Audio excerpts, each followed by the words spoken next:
Well, it was the biggest party of the summer. It just let out, and much like any other party you've probably been to in your life, it went twice as long, and the end result is a hangover, maybe a bad sleep the next day, and I don't know, you barely remembering what happened the night before. Anyways, I'm Kellen Nitro. Joining me on the other end of the line is the hat of Mr. TL, because yes, this was a long one here tonight, and this is our take, Nitro's take on SummerSlam 2021. Mr. TL, what's happening, my friend? Why was this on a Saturday, and why is it so late? Well, I don't know why they moved it to a Saturday to begin with. I think there was some sort of boxing pay-per-view also on tonight or something like that, that for whatever reason, WWE thought that they could draw a number against. I'm not sure if it's a Pacquiao thing or if it's just a major boxing pay-per-view fight. That's right. It is. Pacquiao fought tonight, and I totally forgot. Yeah, so there we go. So I don't know why they, and it's in the same town too. Like literally, the Pacquiao fights at the MGM Grand, I think, and the freaking the pay-per-view was at the Allegiant Stadium, right? So. And did UFC also have a fight night with Gastelum? I think so too. And Gastelum's one of their big fighters now, right? So kind of, sort of. He's at least a name. I don't know if he's a big fighter. Yeah. So a lot of decisions leading up to this pay-per-view were very quizzical. But I want to do a quick rewind here back to the night before. So we're going back to Friday night. On what happened on Friday night, of course. We're flip the switch a little bit and talk a little AEW, All Elite Wrestling, to begin with. All Elite Wrestling Rampage happened last night in the Windy City in Chicago, Illinois at the United Center. And this man showed up after a 7-year hiatus back into the wrestling fold. It is the one and only CM Punk. And what do you think? Return of the year? Even after tonight's returns? Not just return of the year. It was the debut. It was the best debut for a company in the history of wrestling. Really? You go that far? Wow. It beats out Kane. It beats out Y2J Jericho. It is the best debut for a company ever. That's definitely some heavy company. It's up there. It's top 5. The pop. It's one. Yeah, the pop is, I would say, louder than Triple H's return in 2002, because that was a massive pop, if you remember that. I'm almost have to go with you, because I hope that AEW was those decibel counters. I hope that somebody had a decibel counter going when Punk's music hit. Well, I'm not talking about biggest pops of all time. I mean, like, biggest debuts for a company. Yeah. Like when Kane came to the Hell in the Cell, the first one. When Jericho came down after the Millennium Clock. Like a debut for a company. Easily the best ever.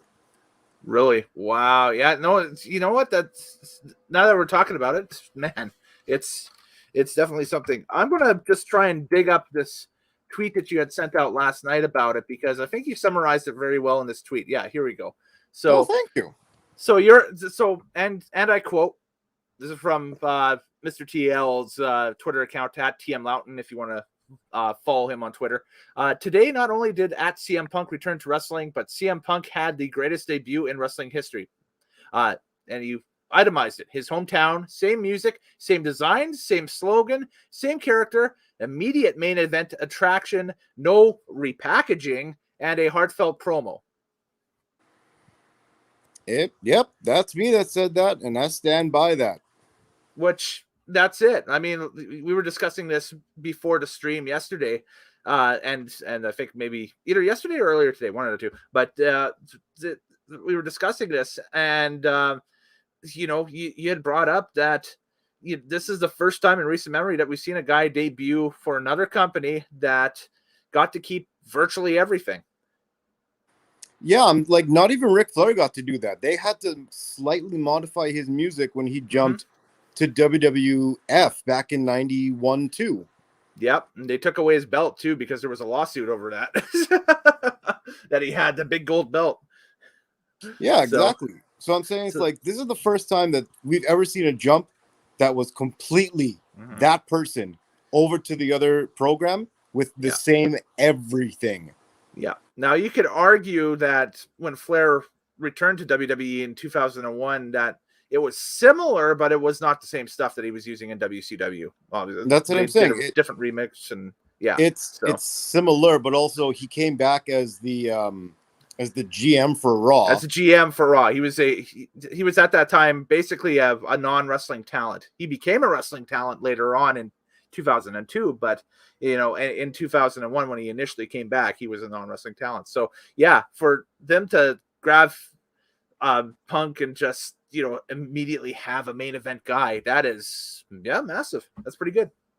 Now, I also did talk with you about the fact that I still hate AEW. I hate their programming. I hate their show. I can now only tune in to watch CM Punk because he's one of my favorites of all time. He's on my Mount Rushmore. Right. But I mean, to me, this feels so much like when I was a kid, like Bret Hart going to WCW.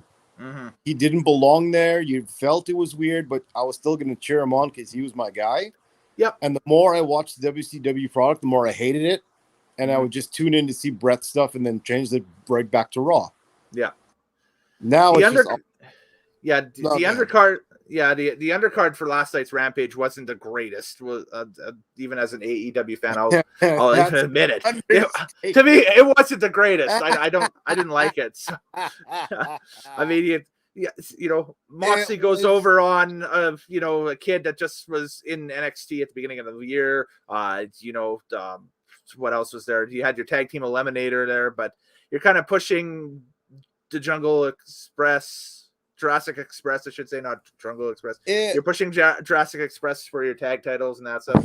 And then I can't even remember what was the singles match. Oh, it was Jade Cargill and Kira Hogan, and for whatever reason they took one of Impact Wrestling's more decorated female workers in Kira Hogan, and she's just been doing jobs on AEW TV since she's basically showed up there. I don't think she's quote unquote signed there, but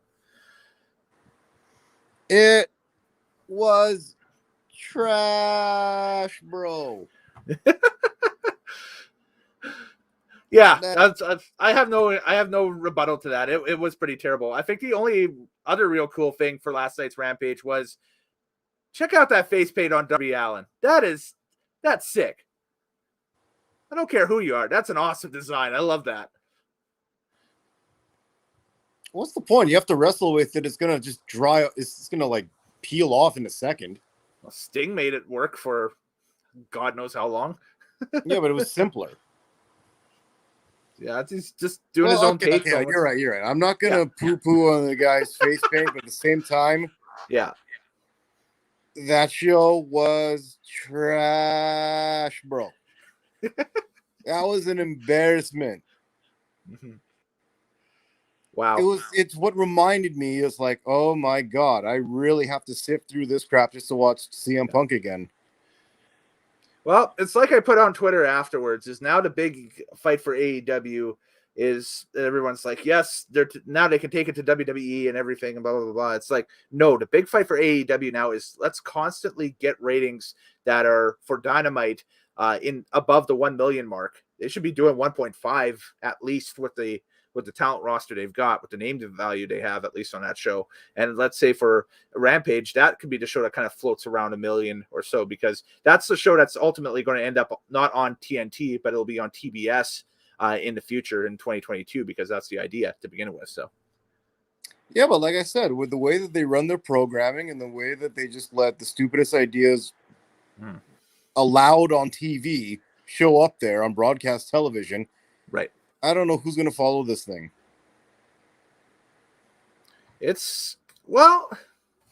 got a pay-per-view in 2 weeks, so we get to see what they show up on pay-per-view. There's enough casual lapsed fan interest with Punk coming back last night from the general public that might sustain him for at least through September. So remains to be seen what happens beyond that. But I think going into the All Out pay-per-view, it'll be a hot show. So It's going to be interesting when Darby Allin has to lock horns with a full-grown man, and he's going to look like Darby Allin. Well, there we and the go. people that have never seen him before are going to have to be like, who is this child that is wrestling CM Punk? Yeah. So, anyways, we'll continue to disagree on AEW till the end of time, I think. And it's trash. And I say no. But anyways, the purpose thing that I never gave. Well, you're saying it's trash, and then you follow it up. But then with, I give you reasons. Do I have to remind you of the guy who's after the CM Punk debut, they had a match where a guy attempted a tag team assisted top rope shooting star press, and the dinosaur that he tried to land on had to pretend that he got hit by it as the man crashed to the floor, and the crowd went, yeah. Their building went out. Well, I can tell you why is AEW so great when they continuously have garbage like that on live television?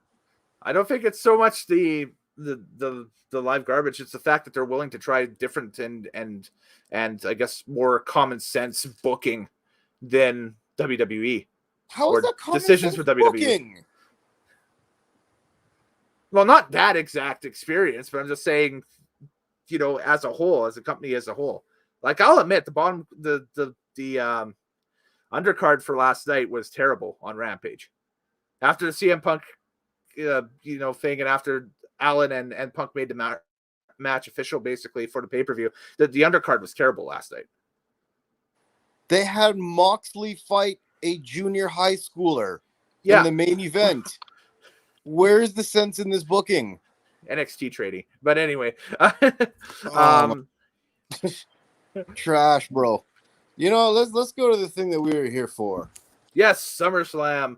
A show that I think will have mixed reviews and mixed opinion on and that stuff throughout the show. So it's probably. Ugh. I really am asleep and ready to go here. That's why. When did you start watching tonight? Did you watch the pre-show at all, or no? Or just at the beginning of the card? Unfortunately, no. I had to start from maybe about a minute in. Sorry, like one match in. Okay, so you missed the first two matches then. Okay, so I did. However, I did get time to go back and watch really quickly. Okay, cool. So, you saw what happened on the pre-show with Biggie and Baron Corbin then? I did not. Okay, so that was just the pre-show. The one pre-show match they had tonight was Biggie versus Baron Corbin, essentially for the Money in the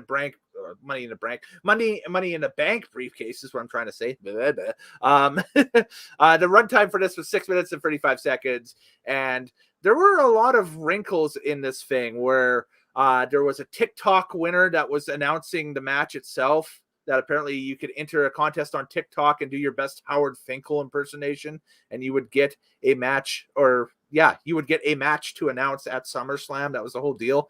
The lady's name that did it was Rain Cruz, and I thought she actually did a really good job, about NXT caliber already, because they keep rotating in female ring announcers on NXT all the time. So sign her up, I guess.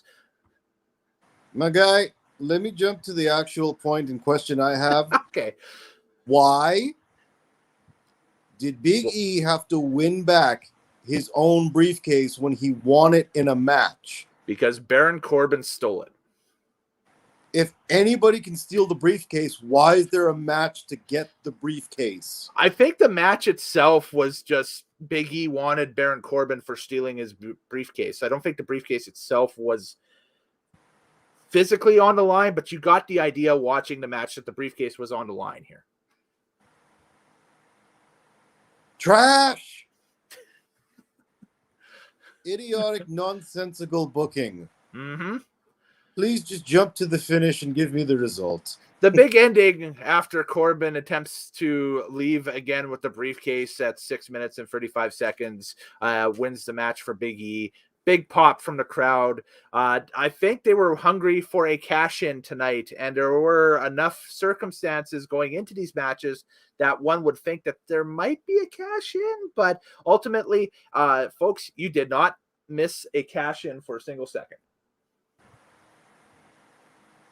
Yep. There's no cash in. But you did get a match for a man to win back a Money in the Bank briefcase that he already won and didn't cleanly lose to somebody else. Mm-hmm. Yeah, I mean that's the whole thing. It was almost nightmarish when I saw them starting to do this on SmackDown, because we all saw what happened with Otis last year, and it's like, oh no, are they really doing this again? We're going to move this on to like a heel upper mid Carter or something, and Corbin's going to be the Money in the Bank winner, get a chance to cash in and that stuff. But no, Biggie still holds on to it. That's good. It's all good. So all things in perspective, there is no consistency in how these contract things work on screen. Yeah. Finn Balor was supposed to fight Roman Reigns at SummerSlam, and Corbin messed that up, and somehow John Cena ran in the ring and signed the contract instead. Yeah. So nothing makes sense. And nothing has made sense for a very long time in the WWE. If you would like to write something that makes sense or doesn't make sense, the comment box on, this side of the screen. Nope, camera side. This side. There we go. This side of the screen is open and available for comment. Just throw your comments on there if you're on YouTube. And like this, like I did earlier, this is a test. See, we'll see it. We'll hit it. Life is good. But on Facebook as well, the comment features for this is underneath the video. So if you're watching this via the Facebook group, just comment below and we'll see it. Yes, please write us better content. The WWE needs your help, people. We need your help.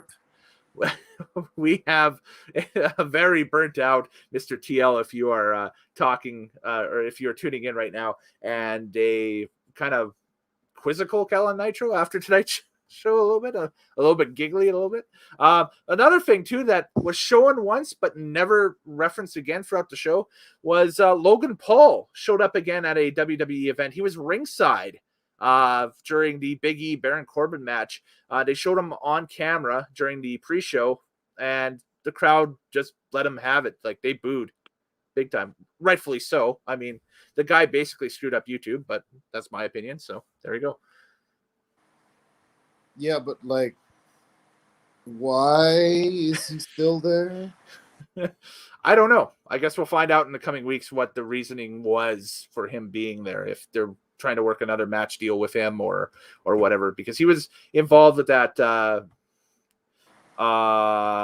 Kevin Owens Sami Zayn thing at WrestleMania, if you remember correctly, earlier this year. So hey, those are two guys we didn't see tonight. Yes, they weren't on the card. They mentioned in passing Kevin Owens' big win on SmackDown against Baron Corbin, so big that it didn't land him a spot on SummerSlam. So this is why I gave up on wrestling. Why am I back here, Kellen? Nitro? Why am I back here? Because you said yes when I sent the message. Times. I was not coming back for this nonsense.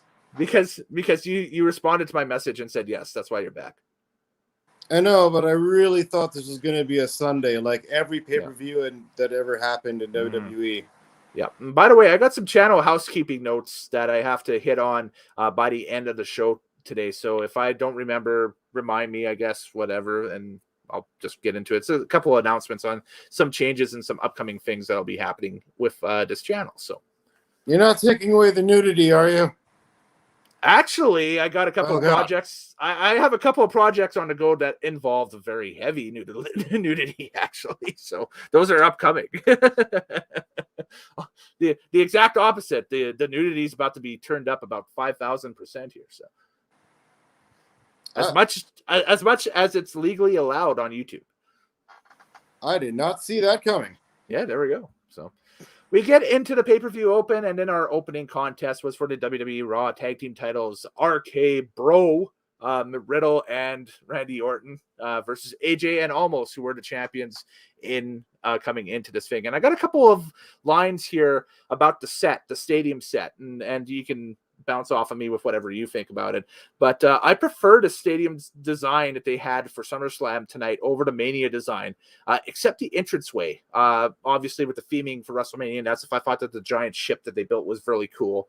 But the set design actually makes it look like a New Japan show, which I kind of liked. So.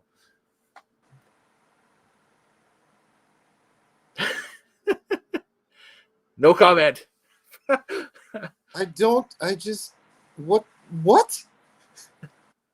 What? Nothing. I don't like anything New Japan does.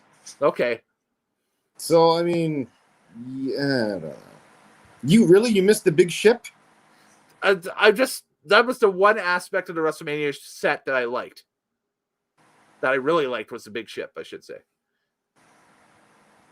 Yeah. The rest of it was but I'd like to see this set that they had tonight for SummerSlam with the big ship over top of it, and that should have been a WrestleMania set. All right, fair enough. I accept because I liked the ground level runway they had. I liked the narrow, the smaller than normal aisleway that they had in width wise, because it looked like it was narrower on TV. And I liked the use of all the neon lights and everything. That looked really good. It kind of reminded me more of like a Royal Rumble than anything else. And I think that's kind of what they were trying to do with it. Yeah. Okay. You know what? Now that you say that, that's exactly what I thought. It looked a little Royal Rumble-y, like when Edge came back after a decade. Yeah, that Royal Rumble. You know what? That was pretty cool. Yeah. Okay. I you know what? I've come around. I've thought about it. You're right. Pretty cool. So, anyways, the runtime for RK Bro and AJ Styles and Almost was 7 minutes and 5 seconds. The finish for this thing, RKO as AJ goes for the Pele kick and a 1-2-3 count with Orton getting the pin. New tag team champions for Monday Night Raw, and the odd relationship between Riddle and Randy continues. You know what? It was a pretty decent match. Riddle is hella goofy, and I hate it. But oh god, I just hate that tag team. I don't like that tag team either. To tell you the truth, it's not one of the best tag teams out there. That's for sure. So, I mean, Randy Orton's an amazing wrestler and everything, and I guess Riddle's okay. No, he's not okay. He's just a goof. He is just a goof. He's an absolute goof. Yeah, I mean, it was cool to see. I guess it was cool to see them do. You know, when Riddle came in, it was like, oh, cool, it's the second coming of RVD, basically.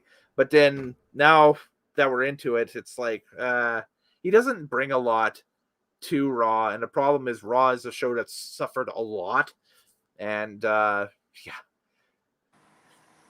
Also, the difference like stabbing your eyes some night.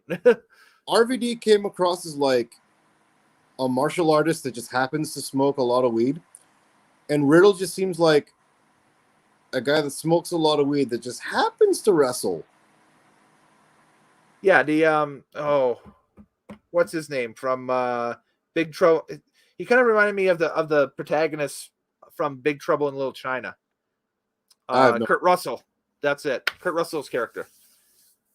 Yeah, I can't help you with that one. Yeah, never. So that when first seeing RVD back in the late '90s and that stuff, and so on into his WWE run and everything, you know, and Riddle, yeah, I don't know. We'll wait and see. Obviously, this is going to be a betrayal storyline where either Randy betrays on Riddle, which is predictable later on. What would be unpredictable would be Riddle betraying on Randy. I don't think a lot of people would see that coming, but what I'm waiting to see is if Almost and AJ start having a little fight within themselves, and then Almost gets released because he can't wrestle. Because that's just how WWE does things. He'll just show up on Impact. Yep. Or Ring of Honor as Danhausen's muscle background guy or something like that. Sure, why not? Exactly. So, right on. So we move on. to a match that I was surprised actually made the main show. I thought for sure when they booked this that this was going to be the pre-show match. And if it was, I wasn't even going to talk about it because it was just going to be on the pre-show, whatever. But it happened during the pay-per-view, so we have to talk about it. Alexa Bliss defeating Eva Marie with Dewdrop via pinfall, 3 minutes and 50 seconds. And so we saw a start of a tag team disintegrating tonight, but it wasn't the tag team that everybody thought it was going to be. I think a lot of people thought it was going to be RK Bro. Maybe some people thought that it would be Styles and Almost after losing the belt tonight or something like that. No, we saw the disintegration of Eva Marie and Dewdrop on the pay-per-view. So that's all I got to say is just to that. I have nothing to add to this. What a stupid segment that didn't belong anywhere on televised wrestling. The vignette for the freaking doll that Alexa Bliss has was longer than the match itself. I think that the video package ran about 5 minutes, and then the match itself, like I said, was 3 minutes and 50 seconds. So I'm just going to use this time to ask you, do you have the match graphic thing to flash up on the screen, or are we not doing that this time? I got for some, not all. Do I have for that one particularly? No, I got for like the big matches later on. I got the match graphics, but for this one, I basically couldn't find one. So we have to do without for this portion of the program. And we could have done without this match in general. Let's go to the next one. There we go. Let's go to the next one. That's all. I didn't want to spend too much time to begin with this thing anyway. So there we go. Damian Priest defeats Sheamus via pinfall. 13 minutes and 50 seconds. This was a singles match for the United States Championship. And TL, man, so they gave Priest a mid-card belt, mid-card champion on Raw, like I guess like his trajectory was going over the past few months and what we've seen on TV. But Sheamus, man, this match needed to be maybe about 4 or 5 minutes less, because I know long or short, quick matches were the order of the day today, but I could have done with, there was a lot of dead spots during this. Yes, there was. Now, here's the thing I'm going to say. I'm actually very proud of both performers in this match. Okay. Because they just came out of a segment that completely deadened the entire crowd. Mm-hmm. And they slowly won that crowd into this one. I did pick up interest in this match, from the first minute to about 5 or 6 minutes into this thing. I thought it was really good during the first early part of the match. Well, the thing is that the crowd was not reacting at all. Even though it was some good action in the ring, they realized somewhere that in the beginning that they had to bring the crowd back into it after that previous segment killed everything. And they did it. By the end of that match, they had the crowd simmering again. So they did what exactly they were supposed to do, given the tough spot that they were in. So I'll give it that. As soon as the match started, I'm like, okay, this could just be a Smackdown match. Right. But the fact that they did their job of getting the crowd back into it, good on them.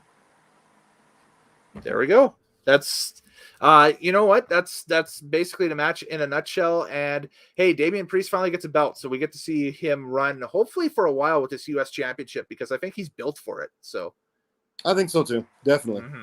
Yeah. And so, I mean, hopefully he gets to hold on to it. If there's a draft upcoming, which we don't know if there is or not, maybe he holds on to it through the draft and switches brands, or gets to stay on the Raw brand with it. But yeah, don't take it off him immediately. Famous last words, watch on Monday, they'll take it off of him immediately. But it's well, one of those things. As we may find out later on in this pay-per-view as we get to it, sometimes you're just holding a title warm for somebody better to take it immediately. Ooh. Let's dig more and find out. Let's see, where else were we here? Okay. Foreshadowing. Yes. The SmackDown Tag Team Championship was on the line next, where you had the Mysterios trying to regain the SmackDown Tag Team titles versus the Usos. The Usos retain after a scintillating encounter. I thought this match was better than most of the TV matches that these two have had, or these two teams have had. And they've actually built this program up very nicely over the past month or so, I thought. And runtime for this was 10 minutes and 50 seconds. again, Usos are the SmackDown Tag Team Champions, so they are really, I guess, really hammering home that what's the word verbiage here? They're really hammering home the power of that heel faction on SmackDown, that they run the show over there. Yeah, I agree. So this match, as soon as I haven't watched wrestling since the last time I was on this podcast. Mm-hmm. So that's why you're our favorite Laps fan. So there we go. So as soon as I saw this match come up, I'm like, Mysterio's going to lose. They're going to do something easy to lose this match. And they did. It was predictable. And they're really making Dominic look like a complete useless sack of garbage out there. It's like he's never going to be around to help out. He's going to leave his dad alone to get the 2-on-1s. Man, he's really coming across as a complete weak link on that team. Mm-hmm. I almost feel like if this is real life, like Mysterio would be like, son, you suck at this. I've been beaten from pillar to post because of you. So what do you think? Rumble or Mania for Ray versus Dom? Oh God, Survivor Series. At this rate? Yeah, maybe. The way that he keeps losing matches for Ray, might as well. Because I think this was a match that was earmarked for WrestleMania, that they had pegged for Dallas for next year on that card, is Ray versus Dom, because that's one of the, if it's not the last match that Ray wants to have in his career in WWE, it's one of the last matches that he wants to do, because obviously fighting his kid and launching his kid and stuff like that, right? So I don't know if they want to speed it up or whatever, or if it's going to be a trilogy now, which is completely unneeded, just due to one match.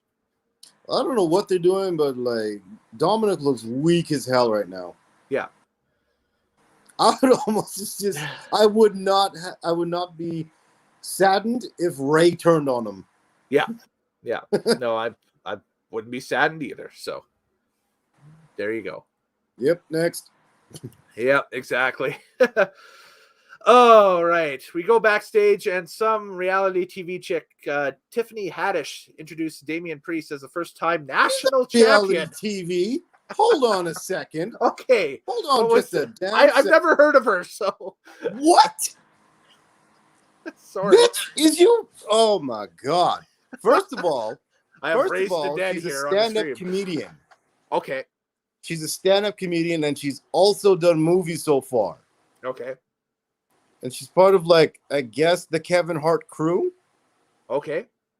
But, yeah, she's not a reality TV star. She's My apologies, then. Very funny person. Yeah, she's a very funny person. She's a VFP, very funny person. And she's a pretty good stand-up comedian, and she's just naturally funny. And I just realized if she's doing an interview, did we miss the part with Mario Lopez doing an interview with RK Bro? I think we did, yeah. Where was that in my notes here? Because that was earlier. Yes, that was between Alexa Bliss match and Damian Priest winning the U.S. title. So, okay, so they got random B-list Hollywood people to do interviews on SummerSlam.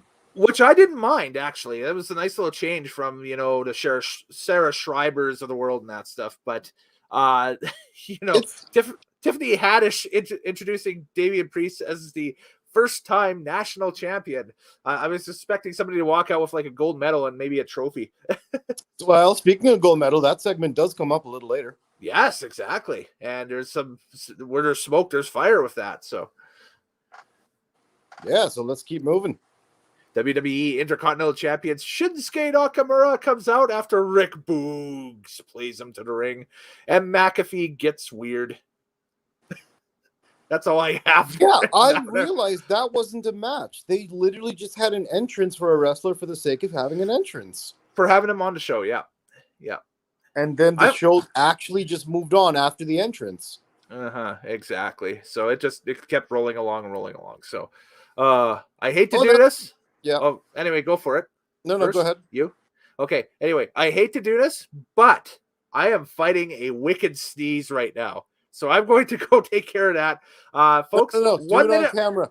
1 minute commercial break. No, it's rude to do it on camera. So you're not going to do it on camera. No, I want to see the biggest sneeze in the history of podcasts. Well, you're going to see it. Everybody else isn't, but you're going to see it. I feel like everyone else should be in on this. Okay. You want to see me blow my nose on camera. Great. Oh, I thought it was going to be a sneeze. No, okay, fine. It's going to blow your nose. Just commercial. Okay. Yeah, commercial time here. We'll be back in 30 seconds. Just give me one moment, and we'll be right back with probably the cluster F of all cluster Fs that we've seen this year out of the women's division in WWE.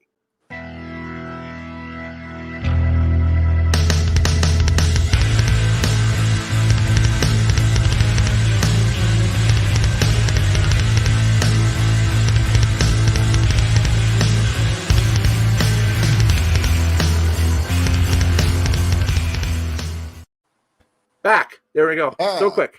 I just need my headphones now. All right, we're good. I'm Mr. Speed. There we go. So. And I'm Mr. Sleepy. WWE Smackdown Women's Championship was on the line next. What was advertised was this encounter right here. Bianca Belair versus Sasha Banks. Wifey. Yeah. TL's wifey and a rematch for WrestleMania. What we got was completely different. So I guess the story begins with a couple of weeks ago after the contract signing on SmackDown. Both Bianca Belair and Sasha Banks were held off of live appearances that they were supposed to make. They came to this week, and then all of a sudden Bianca showed up on SmackDown, but there was no sign of Sasha at all. And now going into the pay-per-view, day of the pay-per-view, people were saying Sasha did not even make the trip to Vegas and that she was a no-show. So she didn't even make the airplane flight over to Vegas for the show. So, of course, WWE doesn't announce anything about that until match time, until it's time for Sasha's music to play. And what do we get? We get Carmella coming to the ring. So Carmella to take her place. I'm shattered, obviously, because I want to see this SmackDown Women's Title rematch from WrestleMania. I know you're did as well. Shattered. Yeah, you're shattered. Well, what's your feelings about this first before we talk about the big reveal here? Wifey was supposed to fight and win back her title from Bianca Belair. Mm-hmm. The rematch from WrestleMania in front of 51,000 people to steal the show. Right. Yes, exactly. The WWE knows what's going on. They know what they're doing. They make sure Sasha Banks doesn't make the trip, but they still advertise the match as if she's going to be there. But then they say that she cannot compete and is not coming, so they bring out Carmella. And when everyone's at their lowest, here comes the return. Yes. The return of the man. Becky Lynch makes her return tonight from maternity leave and apparently is on a SmackDown brand because this was the SmackDown Women's Championship that was on the line. And what happens? I'm thinking, so triple threat? No, Becky just attacks Carmella and throws her out of the ring. And then we get another face-to-face between Becky Lynch and Bianca Belair. Becky says, let's go. And we get a first-time matchup between two generations of NXT graduates. The Four Horsewomen's Becky Lynch versus this latest group's Bianca, pre-pandemic Bianca Belair, the champion, the SmackDown World Women's Champion. And it's first-time matchup. But the match only goes 30 seconds because there's a forearm and then basically a rock bottom, but she calls it the manhandle slam by Becky Lynch, and it nets the 1-2-3. The official Wikipedia runtime for this thing was 27 seconds, TL. I was speechless about how stupid this was. It was a joke. It was an absolute joke. Bianca Belair held that thing down since WrestleMania. Basically, she was keeping it warm so she can lose how long did you say that was? 27 seconds? 27 seconds, man. Just under 30 seconds. Yeah, under 30 seconds to be beaten by Becky Lynch just to be like, oh, kept that warm for you. Here's your title. Here you go. Atta girl. Yarr. All right, go There's back to your- what you were doing. There's your title. Exactly. I can't believe how disrespectful this was to Bianca Belair. How completely disrespectful this was to the crowd in general. There's kids there holding up EST signs all over the arena. And they just got absolutely shat on by somebody who just came back, after over a year. So Royal Rumble was in January, and she was her and Rhea Ripley were basically your two biggest women's stars coming out of the Rumble for each brand. And so you spent equal time with each, building them up to varying degrees of results. But eventually at WrestleMania, they both walk out with each respective brand's titles. Yeah. And with Ripley, you kind of introduced Charlotte back in, and all summer it's been Charlotte and Ripley, and then now Nikki Ash, but we'll get to that a little later on. But on SmackDown, Lord, you've made Bianca Belair basically the queen bee. Like, there is nobody on that brand that could beat her. Yeah, and the one who could, for some reason, got completely ripped out of the event. Exactly, and the one that could compete with her, because she lost the belt at Mania by a hair's breadth, right? So, it was a battle basically to who could hit their finish first, and Bianca hit her finish before Sasha did. Yep, and they've never had a genuine rematch after that. No rematch. This was going to be organic. This is probably by design too. And now the thing is that if it's an injury, then WWE needs to walk out and say, yo, it's an injury. If it's COVID, they have to walk out and say, yo, it's COVID. Like, just disclose. Don't play games with the fans and that stuff by keeping her off of, off of the live shows on weekends and that stuff, and then basically saying, oh, she's going to be we have a match for the pay-per-view. It's going to be Bianca Belair versus Sasha Banks. Sorry. Mixed them both up. But that's my gripe about the whole deal, is that there was a lot of, as many fans were there tonight to watch Bianca Belair, there were probably some kids and some fans there that showed up to watch Sasha Banks perform. Yeah, and that match came on as it was advertised. Yep. And then all of a sudden they do a bait and switch right there. Yep. WWE exactly. Knew what they were doing with this whole return of Becky Lynch, and this was part of it. Yeah. It's complete bullshit. Yeah. What they should have done is at the beginning of SmackDown on Friday, should have walked out and say, hey, there will be a mystery opponent for Bianca at the pay-per-view. Tune in to find out who it is. And then you do the whole thing with Carmella and Becky if you want. Yeah, that would have worked better as well if they knew that was going to happen. But this was complete bullshit. Mm-hmm. Exactly. So, and the fact that the whole match is Becky Lynch puts her hand up for a handshake right as the bell rings, and Belair reaches forward. They shake hands. Becky pulls her in for a sucker punch. Yeah. Gives her a rock bottom, and that's it. 1, 2, 3. And then Belair has to pretend afterwards like she's crying and everything, like, okay, I learned. I'll get him next time. It's like, wouldn't you be actually like furious or angry that you got sucker punched and then rock bottomed, lost your title in 30 seconds to an opponent you didn't know you were going to have? Mm-hmm. Like, wouldn't you be absolutely furious and try to like chase Becky Lynch out of the ring or something? Yeah, instead of just standing on the outside of the ring and just be like, just, okay, you got me here or whatever. Yeah. What the hell is that? There's no realism in this. There's no realism in this, what's being written for them to act out. And that's how it feels. It's all this bullshit community theater that they're acting out. And it makes no sense. And I hate it. If anything, what she should have done is just completely snap and grab a chair and just bash Becky's brains in. That's what I'm saying. That's more realistic, is to throw a fit, not to be like, oh yeah, she beat me fair and square. Mm-hmm. Bullshit. Yep.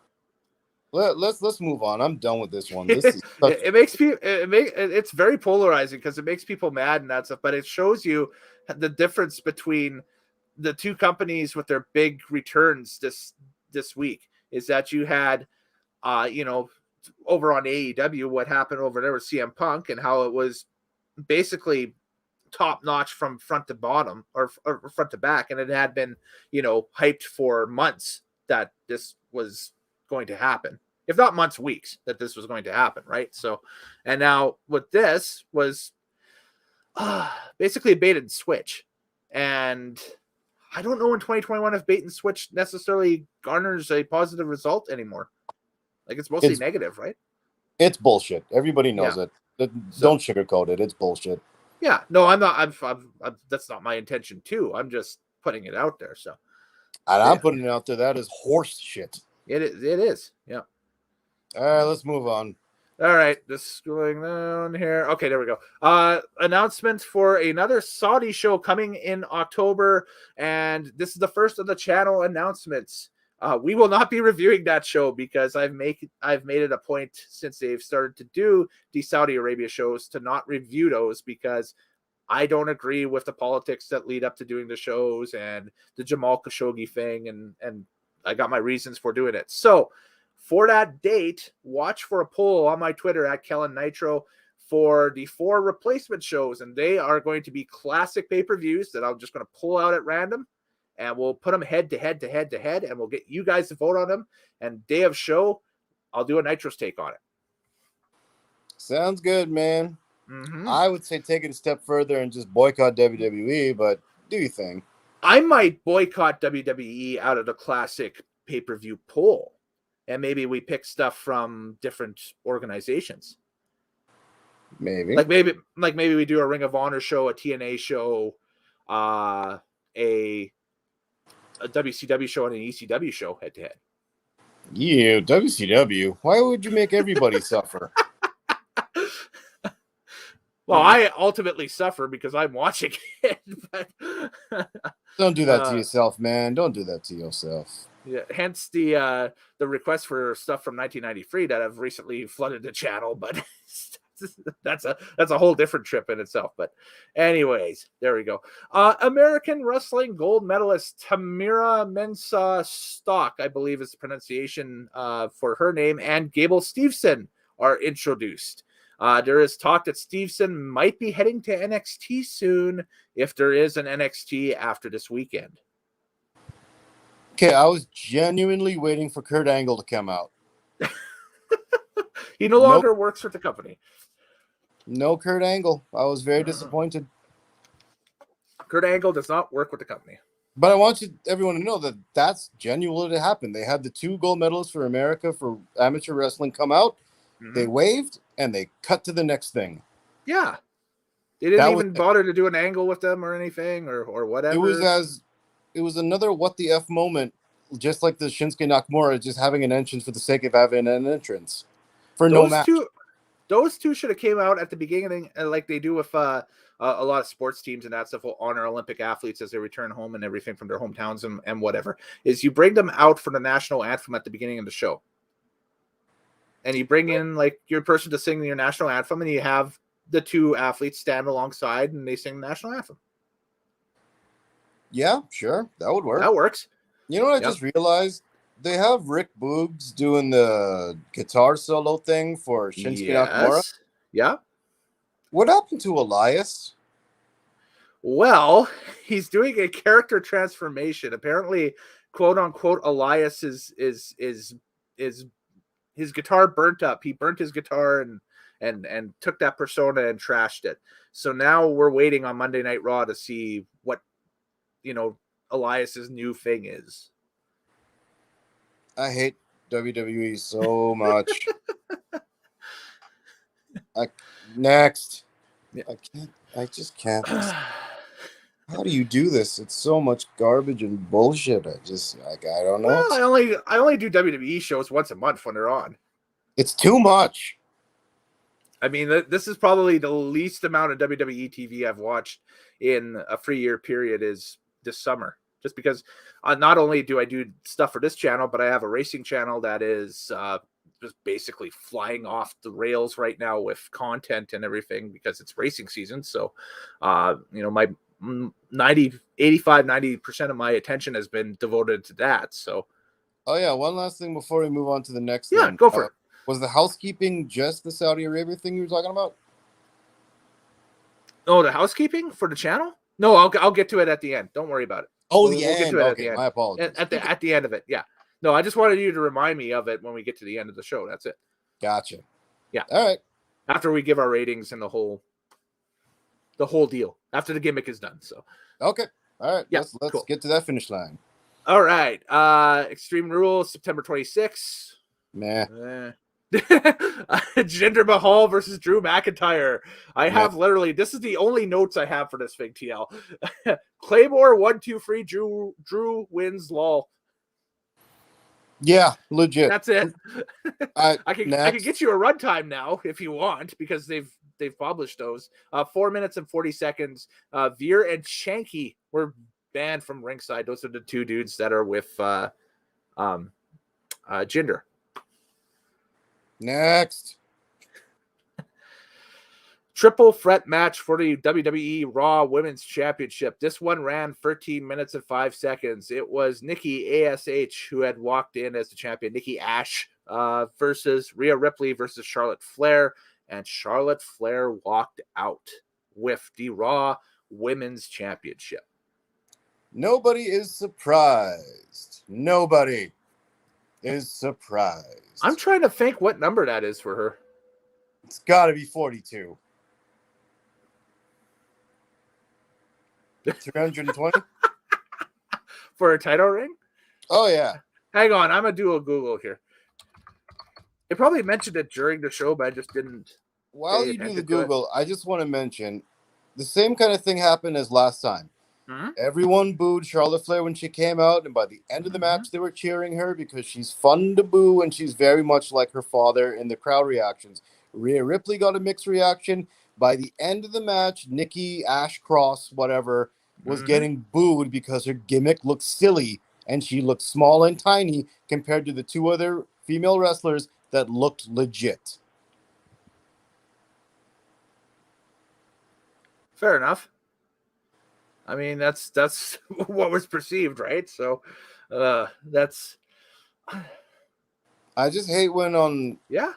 the weekly shows they try to push the character like they're actually gaining any kind of traction with the audience, and like Nikki Ash, and then you get to the pay-per-view, you get a real audience, and it's like, oh, she's getting booed out of the building. So tonight was her 6th Raw Women's Championship, and this will be her 13th title reign. As RVD once said, "Wow, you lost it 12 times." Yeah, that's the thing about multiple title holders, eh? That just, okay, yeah, you're so great. You keep coming up to the level, but eventually the level of failure reaches you, and that's it. Like, you can't, You're transitional. You keep stumbling. Yep. So are multiple title holders then ultimately the biggest busts in a company then?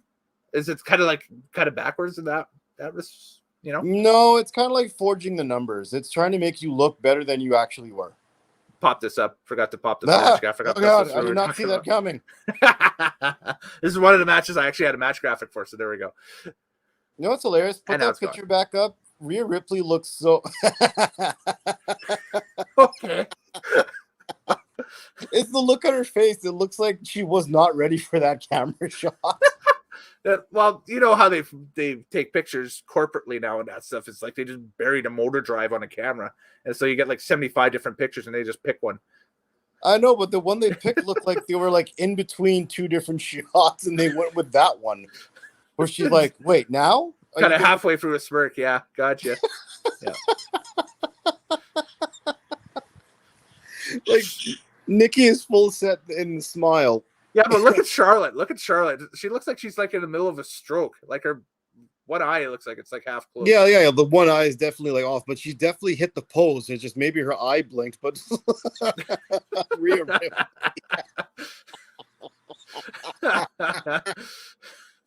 Oh man. Okay. There we go. We'll put it away there. That's enough fun with that. Oh man.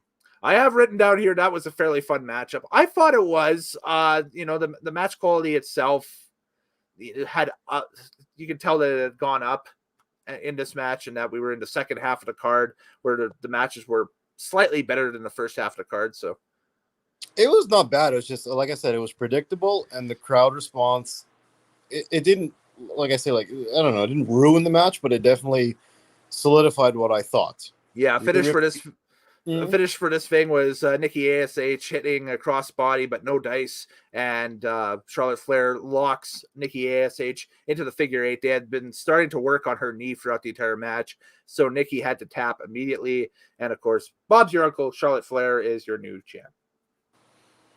Yep. Yes, sir. So, all right.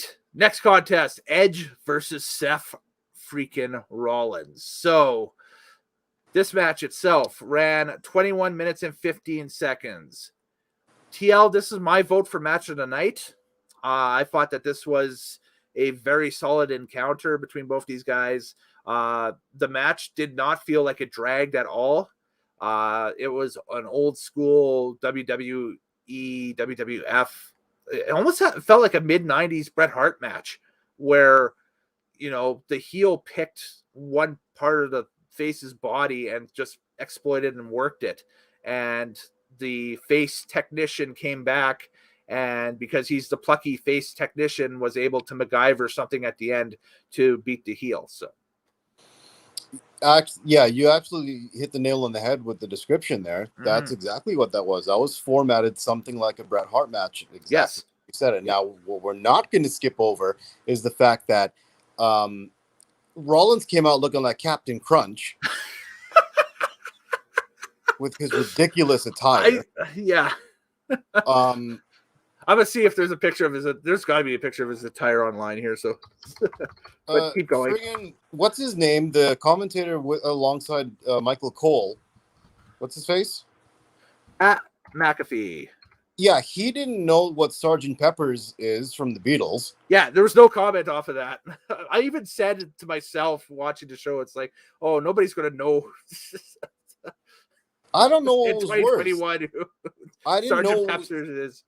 I literally didn't know what was worse. The fact that Michael Cole called out the Sgt. Pepper's Lonely Hearts Club Band reference, or the fact that immediately McAfee didn't know what that was. I'm like, that is just awful commentary immediately. But anywho, Edge came out with the Brood music. He came up through the floor with the fire, Brood style. He put his head down. It turned into his regular music, and he shot back up. That was cool. Great entrance. We got entrance gear coming up here. I'm just getting. Yeah, I know. I'm trying to buy you a little bit of time to get that go ahead. Up a Captain Crunch. Yeah, he was just missing the hat, everybody. That's about it. Yeah, but we're going to take a look at the entrance gear for both these guys. As soon as we can find it here. I'm doing the thing. This is working on the fly. There's one uploading, and we're going to get a second one here shortly. Here. All right. We'll get this together. All right. So now we take a look at this. So the first photo you're going to see is after Seth enters the ring and is hitting the what I like to call the Rainmaker Pose, because Okada made it famous in Japan, and every wrestler now has to do that, is where they outstretch the arms like this when they hit the middle of the ring. So kind of like but the arms are outstretched and open, and the hands are open. They're not closed like Raven used to do. So boom. So there you go. So there's the Captain Crunch gear. My God.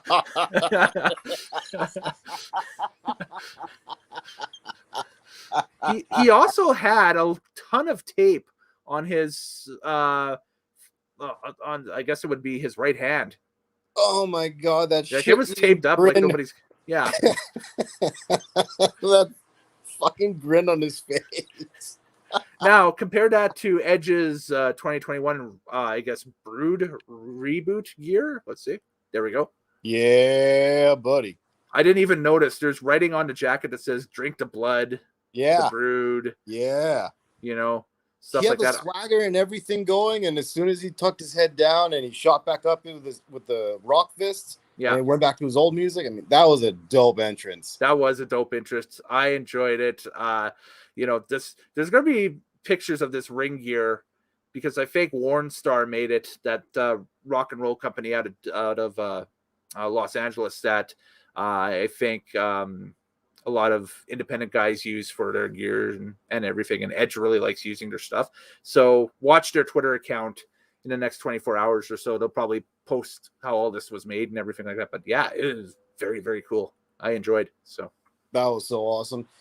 There's one thing I'll say about the match though. What I didn't quite understand was why it started out as such a technical match with lockups and trying to grab holds and neck breakers. I'm like, Seth Rollins got hit with a bloodbath, and they can't call it that on WWE, so they called it a viscous liquid and a brood bath. Yeah. So that's Seth Rollins got his very white, ugly suit dripping in fake blood or whatever because Edge hit the brood thing. Yeah. But then your first move is just a tie-up. I'm like, shouldn't there be a lot more aggression? Right. Yeah. That didn't make sense to me. With the feud they had, that match should have started hot. Yes, there should have been a brawl to the outside, or somebody jumped during somebody's music or something or whatever, or maybe Edge hits the ring at 1,000,000 miles per hour and double legs take down Seth and just starts pounding on him. That would have made sense. But yeah, that would have made so much more sense than them just having like a technical tie-up kind of match. I get McAfee and Cole just screaming over the top of the thing like, oh my God, all the pent-up frustration. Here we go. It's a hot start, blah, blah, blah, So. Yep. But instead, tie-up. Finish of this thing. There was a curb stomp attempt, but that gets reversed into the education, or what do I have written down here? There's a mumble of letters that just showed up. That makes no sense. Sorry. We'll wipe that note. My apologies. But anyways, Rollins grabs a small package for 2. Off of the small package, Edge reverses, goes into the crossface, and then into a crossface sleeper for the submission win via submission for Edge. So yeah, like I said, pretty good match. It just started out pretty weird given the setup for it. For the match. Exactly. So yeah, I apologize about the beginning of that note there, folks. There's literally a bunch of letters at the beginning that make no sense. So something got lost in transmission from my iPhone to the computer to here. So it's all good. From what I remember, he was going for a curb stomp, but Edge grabbed his actual foot from stomping him, threw him back on his ass. Yeah. Went for what I think was a sharpshooter. Yeah, I think so. His version of it. He has that weird kind of, he'll go halfway through and then sit down on it. Yeah, that edge lock kind of thing. The edge lock, yeah. And then that got turned into the crossface, which turned into the sleeper, and then he finally tapped out. So there we go. Yep. Sweet. Cool. All right. And then, like I said, best match of the night so far. Money in the Bank. Moving on. Money in the Bank set for Allegiant Stadium in Las Vegas on July 4th, 2022. No. Yes. Oh. Yes. No. Okay. You missed something. Did I miss something? What's up? July 4th weekend. There we go. Yes. Okay. Thank you. Yeah. July 4th weekend of 2022. I think it's 2 nights. Good Lord. Could you imagine? Because they're using the big football stadium. It's going to be back in Las Vegas again. It's next year. It's July. I'm looking at a July 2022 calendar right now. Okay. And so July of 2022, the weekend in question starts with Canada Day, July 1st on a Friday. So first of all, mark that down. We get a long weekend, so yay. The actual weekend portion of that weekend is only July 2nd and 3rd. Monday, July 4th is Independence Day. Exactly. So you're thinking 2-night show on a 2nd and a 3rd. I think so, because that's how it said. It said July 4th weekend. And I made a very big note of that to be like, this might be 2 nights if they're going to use that full football stadium.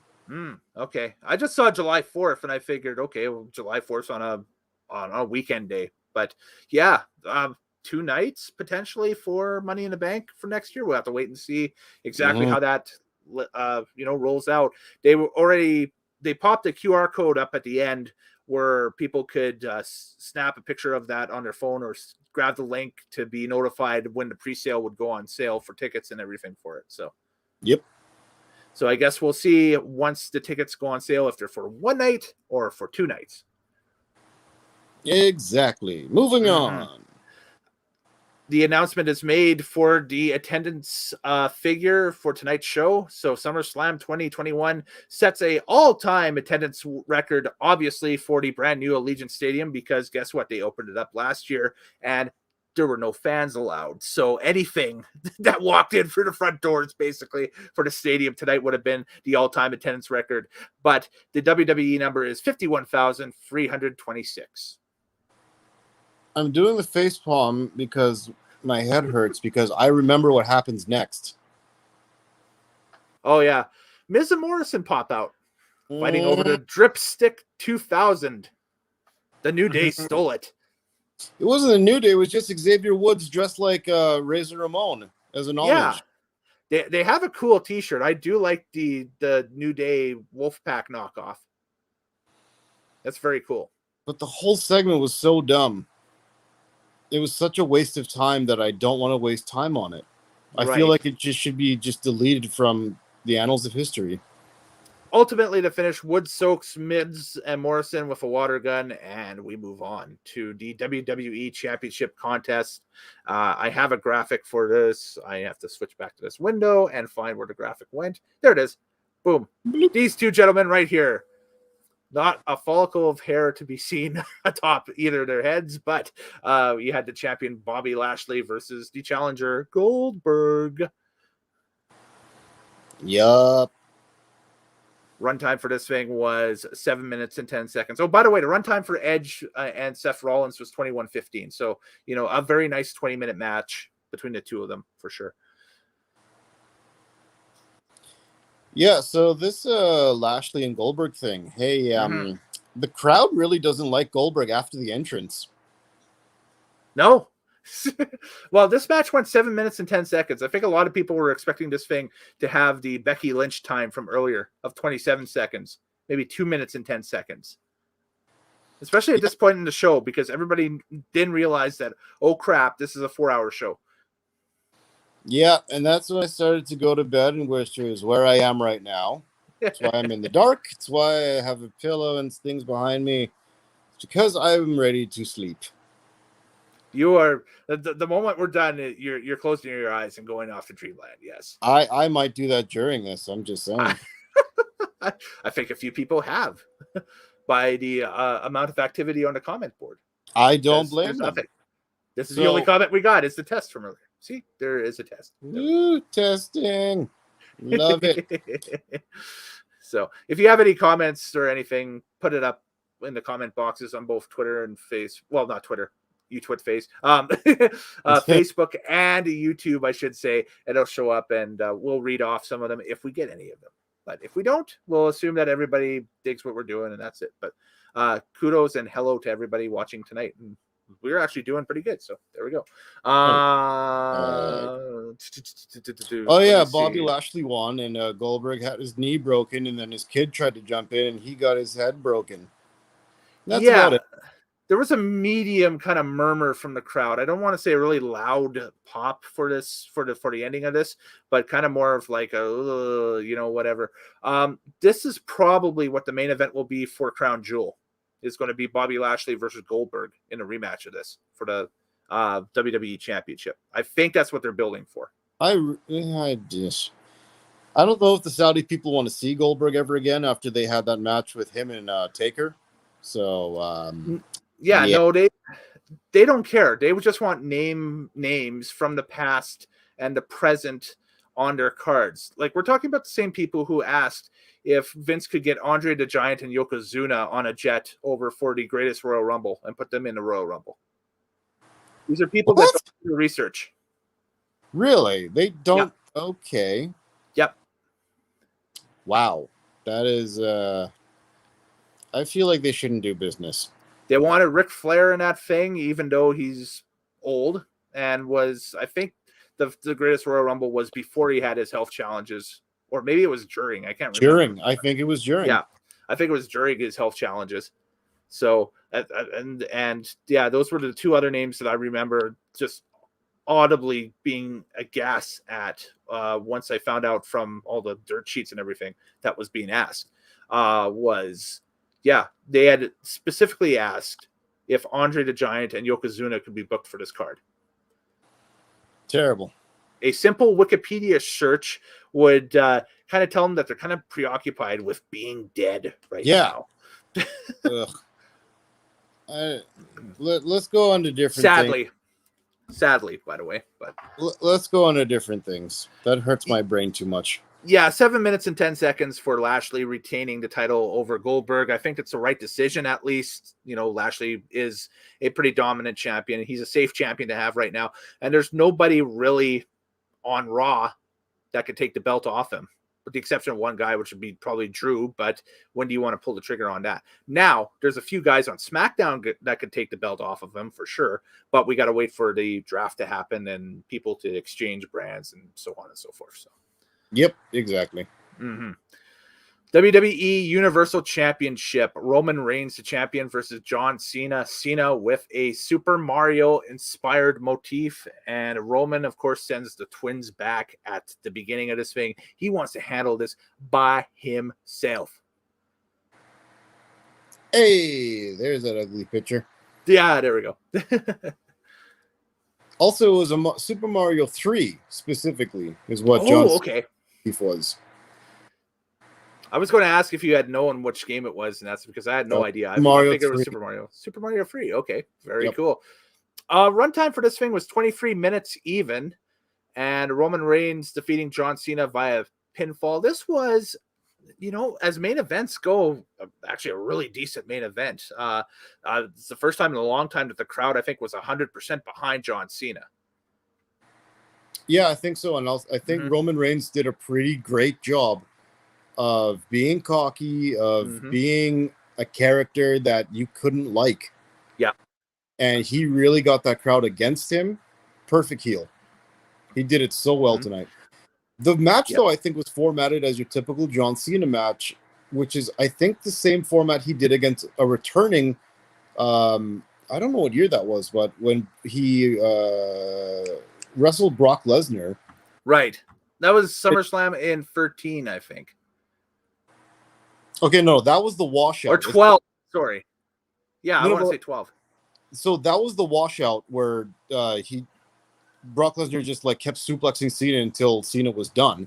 Yeah. But there was like the very first one, I think it was like Extreme Rules or something like that. Okay, yeah. And how the match goes was Brock Lesnar starts doing things first for a big chunk of the match. Then Cena does his comeback with his 5 moves of doom. And then they trade back and forth finishers until one of them wins. That same format Cena has used for a decade or so now. And he did it again in this match. And you can hear him calling spots in the match quite loudly. It's really bad. But, yeah, that's how this match went down. And in the end, Reigns. Just uploading a couple of pictures of the aftermath as we get to it here. Because, man, there was a major development. Another major return to the WWE ranks tonight. And the new contract is official. It's ready to go, it sounds like, because obviously he wouldn't be here. He'd be in Saskatchewan someplace.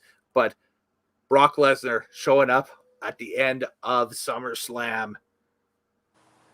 Yeah, I dig the new do. First of all, I dig the new do. Well, who's going to tell him otherwise? Yeah, I'm not. Exactly. Ain't nobody going to tell him otherwise. He's a province over from us. I ain't walking over there to say anything. Yep. I do not want that smoke. Yeah, no. Yeah, I don't want none. Nope. So none of that smoke. Listen, he can do whatever he wants, and he has come back, and it looks like he's aiming right at Roman Reigns. Now, the thing that really I'm interested in is that Paul Heyman does not seem like the kind of guy who's going to be surprised by a Brock Lesnar return. I feel like a Brock Lesnar return is something that he would be in the know of. So I want to see where this, if it makes sense anyways, where the storyline goes. Yes. Because if Brock Lesnar comes back, this should never be a surprise to Paul Heyman. Mm-hmm. He acted like he was surprised, but he's Paul Heyman. He's the advocate of Brock Lesnar. Him returning should never be a surprise. Yeah. So I really want to see what happens now with that element of Roman versus Brock with Paul Heyman caught in the middle. I really want to see where his loyalty lies. That's interesting. Mm-hmm. Yeah, no, and that's going to be something that'll probably be fleshed out maybe as early as this Friday. I would think that that's something that gets, right off the front of this storyline. Did you know about this Paul, and are you involved with him, or what's going on? Yeah, absolutely. Now, I just realized what I just said, and I also remember I don't watch wrestling from week to week. Yeah. So I'm just going to have to read up and I guess maybe follow Twitter to see what actually happens in the storyline. But you'll see the clips. The clips will be online, so just Twitter up and see what you got. So. Exactly. So I guess it'll be a background interest for me. Mm-hmm.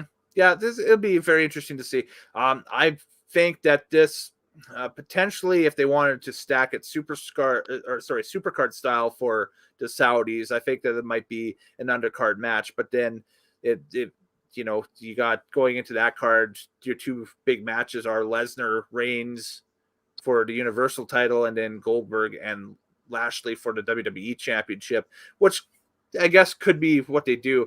I think that this might be, more importantly, what you're looking at for the main event for Survivor Series.